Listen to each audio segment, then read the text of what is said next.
욥기 말씀입니다. 욥기 7장 17절로 21절까지의 말씀인데요.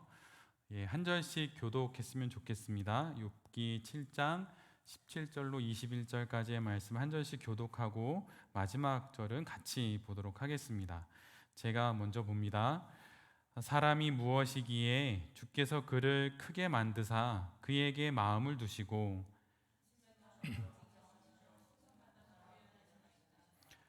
주께서 내게서 눈을 돌이키지 아니하시며 내가 침을 삼킬 동안도 나를 놓지 아니하시기를 어느 때까지 하시리이까.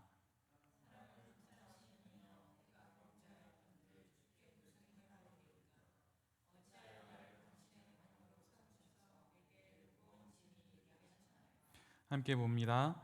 주께서 어찌하여 내 허물을 사하여 주지 아니하시며 내 죄악을 제거하여 버리지 아니하시나이까.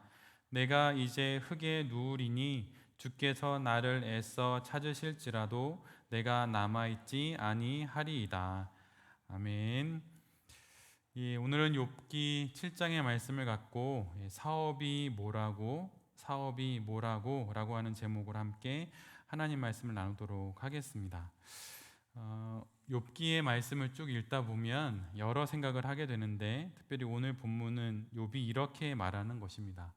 이렇게 사느니 차라리 죽여달라고 말이죠. 여러분 혹시 인생을 살아가면서 이런 말을 되뇌어 보신 적이 혹시 있으신가요? 하나님 앞에라도 아니면 본인 스스로에게라도.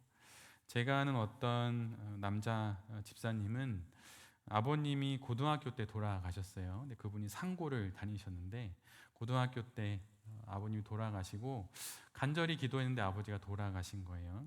그래서 그 이후에 아버지 장례를 다 치른 이후에 집에 돌아와서 그분이 제일 먼저 하셨던 게 뭐였냐면 성경책을 찢는 거였어요. 고등학교 다니는 남자아이가 성경책을 찢어서 문 밖으로 집어 던졌습니다. 아버지를 이렇게 데려가는 하나님을 믿을 수 없다고 이렇게 말했던 것이죠.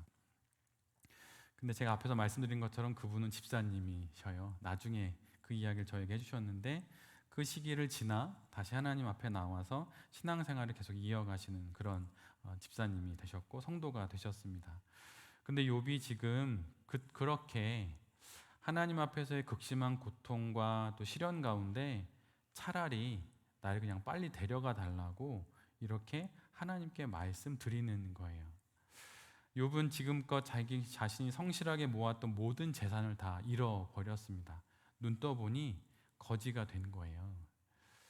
여러분이 사업하시는 분도 계시고 직장에서 직장인으로 일하시는 분도 계실 텐데 여러분이 모아놨던 재산이 눈 떠보니 하루아침에 사라진 거예요. 뉴스를 제가 최근에 못 봤는데 전세자금 9천만 원을 사기당했다고 하는 어떤 청년이 스스로 목숨을 끊었다는 이야기를 들었습니다.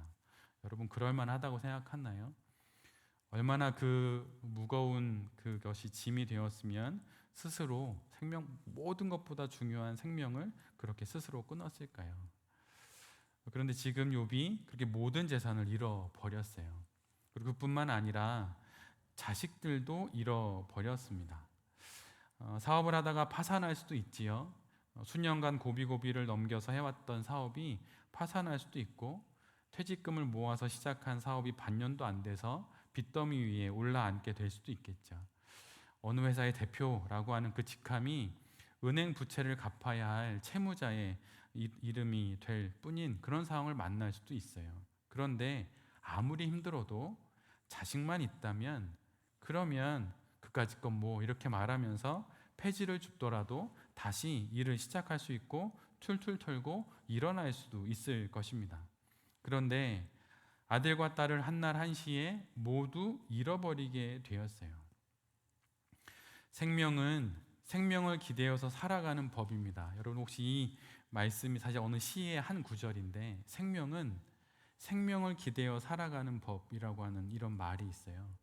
아비와 어미가 그의 생명을 끊고 싶어도 끊지 못하는 이유가 또 다른 생명인 자식이 있기 때문에 그 위험한 고비를 넘어서는 경우도 있다고 하는 거예요.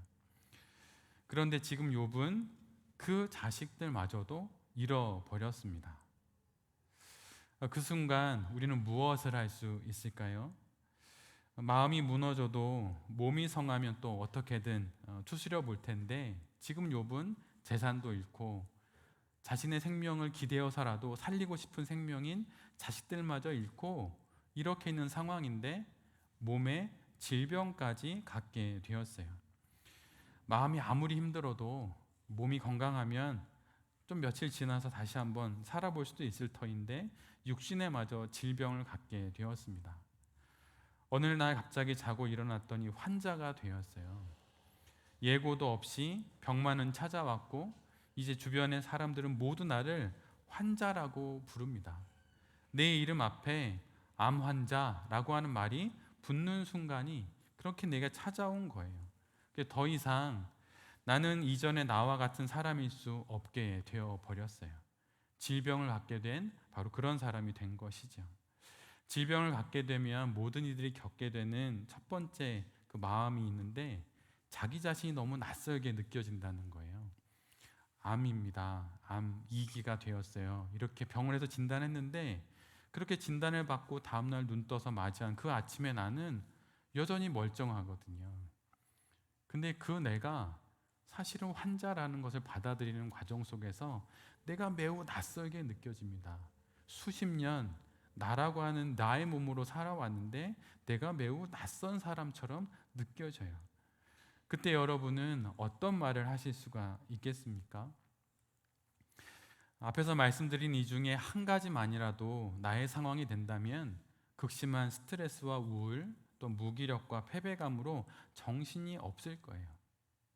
그러기에 사업의 실패나 아니면 아주 큰 상실의 고통 가운데 아니면 엄청난 통증의 그런 질병으로 인해서 스스로 목숨을 끊는 이들도 있는 것이죠.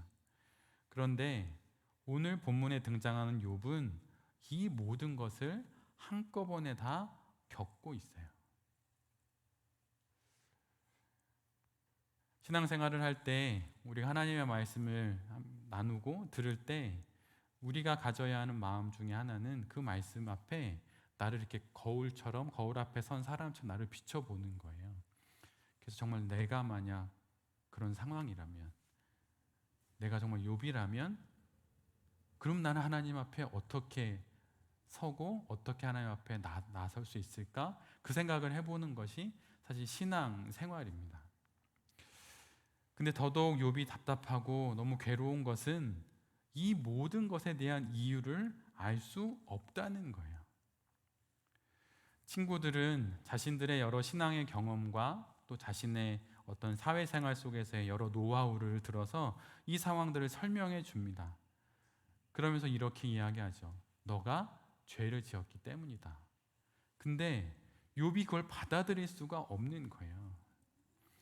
그리고 우리 모두가 잘 알다시피 하나님도 그것은 이유가 아니라고 말씀하십니다. 명확하게 욥기 1장에서 제일 먼저 말씀해 주세요. 욥 너는 매우 정직하고 신실하고 의로운 사람이라고 하나님이 내가 인정한다. 이렇게 하고 욥기가 시작이 됩니다. 그렇게 이유를 알 수 없는 그런 답답한 상황에 욥이 놓여 있는 것이죠. 그래서 욥이 선택한 것이 무엇이냐면 죽기를 간구한 거예요. 이유를 알 수 없으니 이렇게 고통을 받고 이렇게 지내느니 차라리 죽는 것이 낫겠다라고 말하는 것입니다. 그의 마음이 10분 이해가 됩니다. 인생이 뭐라고 이 극심한 고통 가운데 굳이 더 살 마음이 있겠습니까? 눈을 떠 시작하는 하루는 어제 겪은 그 고통의 똑같은 반복이기에 하루라도 빨리 이것을 끝내는 것이 낫다고 생각할 수 있을 것 같아요. 마치 가끔 영화를 보면 영화의 한 장면에 벼랑 끝에 주인공이 매달려 있고 또 다른 사람이 그의 손을 잡으면서 이렇게 있죠. 그때 주인공이 이야기를 하죠. 이 손을 놓아달라고, 나를 붙잡은 그 손을 놓아달라고, 이렇게 죽게 그냥 놔둬달라고 그렇게 말하는 상황과 똑같은 거예요.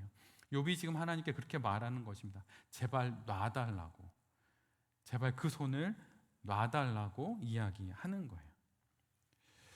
지금 차라리 여기서 죽겠다는 것입니다. 지금 죽어서 천국에 가겠다는 거예요. 눈물도 없고 요한계시록의 말씀처럼 눈물도 없고 고통도 없고 죽음도 없는 그곳에 가겠다고 하는 것입니다. 하루하루가 고달프니 하나님께 여기서 끝내시라고 이야기하는 거예요. 예수천당 불신지옥 그 신앙이 내게 있으니 아무런 미련이 없다고, 그러니 이 세상 그만 끝내달라고 말하는 것입니다. 그러면서 욥이 이렇게 이야기해요. 사람이 무엇이라고 주께서 그렇게 저를 생각하십니까? 라고 하는 그 시편 8편의 말씀을 뒤집어서 사람이 무엇라고, 나 하나 죽는다고 무엇 이 세상 달라질 게 있다고 그만 나를 좀 데려가 달라고 말합니다. 온 우주의 주인이신 하나님께 나는 그냥 수많은 수천만의 아니 수억의 피조물 중에 딱 하나 티끌 같은 그냥 존재에 지나지 않으니 내가 죽은들 아무런 영향이 당신께 없으니 그냥 이 미미한 존재인 나를 죽여달라고 이야기를 합니다. 그런데 바로 그 순간에 하나님께서 욥에게 대답을 하세요. 하나님의 대답은 이것입니다. 그렇게 할 수 없다. 사람들은 이렇게 이야기를 하죠. 그렇게 징징대고 사느니 그런 소리 듣기 싫으니까, 지겨우니까 차라리 그냥 네 마음대로 해라. 사업 망했냐? 사업 접고 싶으냐? 그럼 접어라. 살기 싫으냐? 그럼 네 뜻대로 해라. 사람들은 이렇게 말합니다. 알아서 하라고. 그런데 하나님은 이렇게 말씀하시는 거예요. 그럴 수 없다. 하나님의 이 말씀은 이것입니다. 내가 그러라고 너를 이 땅에 태어나게 한 것이 아니다 라고 말씀하시는 거예요. 아무리 삶이 힘들고 사업이 어렵고 내가 계획해 두었던 일들이 제대로 되지 않고 하더라도 어렵지만 네가 고를 수 있는 인생의 선택지 중에 그런 선택, 빨리 죽게 해달라고 하는 그 선택은 애초부터 없다고 하는 그 말씀을 하나님께서 해 주시는 거예요. 지금의 삶이 힘드니 빨리 죽어서 천국 가겠다, 그런 생각일랑 하지 말라는 것입니다. 내가 믿는 나 하나님은 천국이나 그리워하면서 힘들면 빨리 천국에 데려가 달라는 그 이야기나 듣자고 우리를 이 땅에 창조한 것이 아니라고 말씀해 주시는 거예요. 우리 모두는 인생을 살면서 분명 이런 순간을 한두 번씩은 분명 겪었을 것입니다. 하나님, 이 정도면 됐습니다. 더 원하는 것도 없고 더 바라는 것도 없고 지금까지 이 정도면 충분합니다. 그러니 여기서 끝내주십시오. 근데 하나님이 말씀하시는 거예요. 그것은 너가 고를 수 있는 선택지가 애시당초 아니다. 힘들면 천국이나 그리워하면서 빨리 천국에 데려가 달라고 말하는 그 이야기나 듣자고 내가 너를 만든 것이 아니다. 창조한 것이 아니다. 이 땅에 너를 보낸 것이 아니다라고 말씀해 주시는 거예요. 이 말씀이 좀 야속하게 들리시나요? 그런데 우리가 믿는 기독교는 고통을 면제해 주는 그런 일에는 관심이 실은 없습니다. 참 야속하지요. 고통스러우면 기도해 주면 하나님이 고통의 자리에서 나를 싹 떠서 고통 없는 자리로 싹 옮겨주면 좋겠는데 애시당초 그런 일들은 우리의 신앙의 현장에서 일어나지 않아요. 그럼 우리가 믿는 신앙은 무엇을 하는 것입니까? 그것은 우리에게 다가온 어떤 고통이 있다면 그 고통에 맞서서 고통을 이겨내는 것에 초점이 있어요. 이기라고 하는 거예요. 이겨내라고 하는 것입니다. 죄와 싸워서 사투를 벌여가면서라도 지금 여기서 살아가라고 하는 거예요. 청교도들이 했던 이야기 중에 이런 이야기가 있습니다. 평생을 정말 거룩과 경건을 위해서 살아왔던, 사투를 벌여왔던 그 사람의 영혼의 얼굴에는 악마의 손톱 자국이 가득하다, 이런 말이 있어요. 경건하게 살려고, 거룩하게 살려고 몸부림치며 살다 보니 사탄이 그 거룩한 영혼을 보면서 그의 날카로운 발톱으로, 손톱으로 그의 영혼의 얼굴을 핥히는 거예요. 한 번 안 되니 두 번 핥히고, 두 번 안 되니 세 번 핥히고, 그의 영혼이 하늘나라에 이를 때까지 계속 악마의 손톱 자국이 가득한 얼굴을 갖도록 그렇게 한다는 것입니다. 우리가 사업을 하면서 이 땅의 삶을 살아가면서 해야 하는 일들도 이렇게 사투를 벌이는 거예요. 죽음을 걸고, 영생을 걸고 사투를 벌이는 것입니다. 그런데 이것이 이 땅에 오신 우리 구주 예수 그리스도께서 하신 일이기도 해요. 예수님도 고통의 면제를 간구했습니다. 겟세마네 동산에서 이 고통을 면하게 해달라고, 제발 이 하루만, 십자가에 매달리는 그 하루만을 건너뛰고 그 다음 날을 내게 허락해달라고 하나님께 간절히 기도했지요. 그런데 하나님 그 고통을 감해 주시지 않으십니다. 그리고 십자가 위에서 우리 구주 예수 그리스도도 고통을 감하게 하는 쓸개탄 포도주를 드시지 않으세요. 고통에 맞서십니다. 신앙을 가진 우리의 인생 역시 마찬가지예요. 그리고 우리가 하는 사업 역시 마찬가지입니다. 그 많은 고통과 많은 문제, 시련 앞에서 우리가 해야 하는 건 주저앉거나 이쯤에서 나를 데려가 달라고 하는 그런 기도를 드릴 것이 아니라 하나님 앞에 예수 그리스도처럼 사투를 벌일 수 있는 힘과 용기를 달라고, 그 믿음을 달라고 기도해야 하는 거예요. 어려움을 만났으면 나를 유혹하는 수많은 유혹과 고통 가운데 하나님 앞에 나아가 기도함으로 그 시간을 지나가야 할 것입니다. 나의 영혼을 우울하게 만들고, 나의 영혼을 좌절하게 만들고, 나의 영혼을 죄로 이끌어가고 있는 그러한 상황들이 있다면 하나님의 깊으신 사랑을 생각하면서 그 모든 고통과 문제 가운데 헤쳐나가야 할 것이에요. 여러분의 사업의 희망이 어디에 있습니까? 여러분 한번 속으로 생각해 보시겠어요? 여러분이 하시고 계신 그 사업과 직장 생활의 희망이 어디에 있습니까? 여러분의 실력에 있나요? 여러분의 재력에 있나요? 여러분의 인맥에 있습니까? 그 모든 것의 희망은 오직 한 분, 우리 구주 예수 그리스도에게 있어요. 하나님에게 있어요. 세상의 그 수많은 시련과 고통에 맞서셔서 결국 승리하셨던 하나님께 우리의 희망이 있습니다. 내 인생의 희망이 있고 내 사업의 희망이 있어요. 그렇다면 여러분에게 한 가지 다른 질문을 드려볼게요. 그러면 이 세상을 향한 하나님의 희망, 하나님이 품고 계신 그분의 희망은 누구에게 있나요? 하나님의 희망은 어디에 있는 것입니까? 아이러니하게도 하나님의 희망은 바로 사람에게 있어요.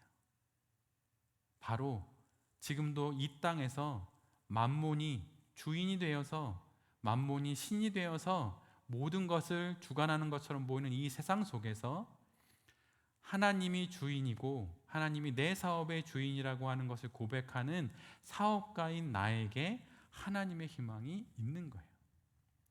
한국 사회는 이제 기독교인이 20%도 되지 않습니다. 10%도 되지 않는 것 같아요. 그런 직장 생활 속에서 하나님의 희망이 누구에게 있는 것입니까? 바로 나에게 있는 거예요.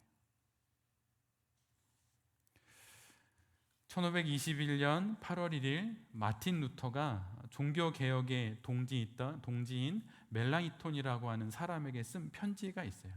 근데 멜랑이톤이 너무 힘들었어요.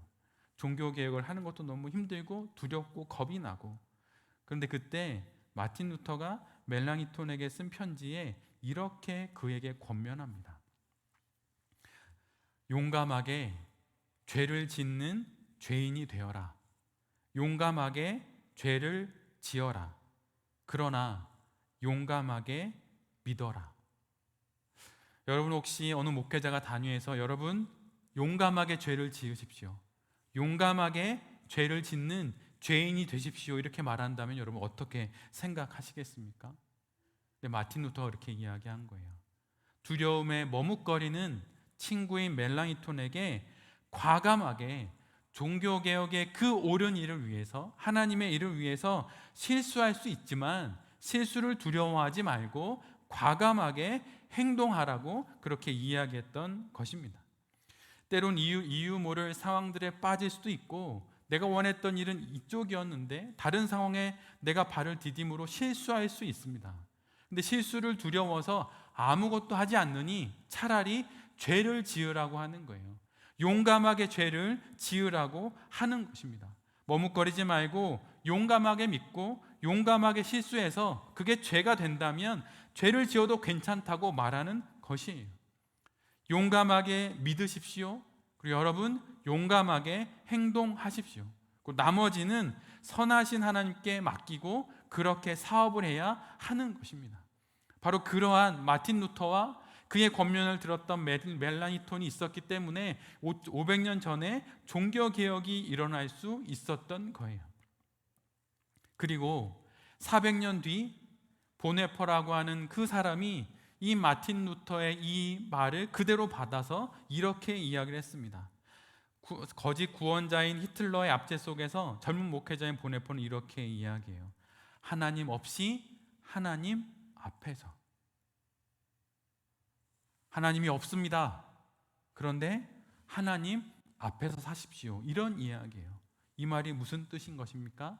마치 하나님이 안 계신 것처럼, 이 땅의 모든 것이 나 혼자에게 맡겨진 것처럼 그런 책임감을 갖고 하나님이 없는 것처럼 자신의 최선을 다하라는 것입니다.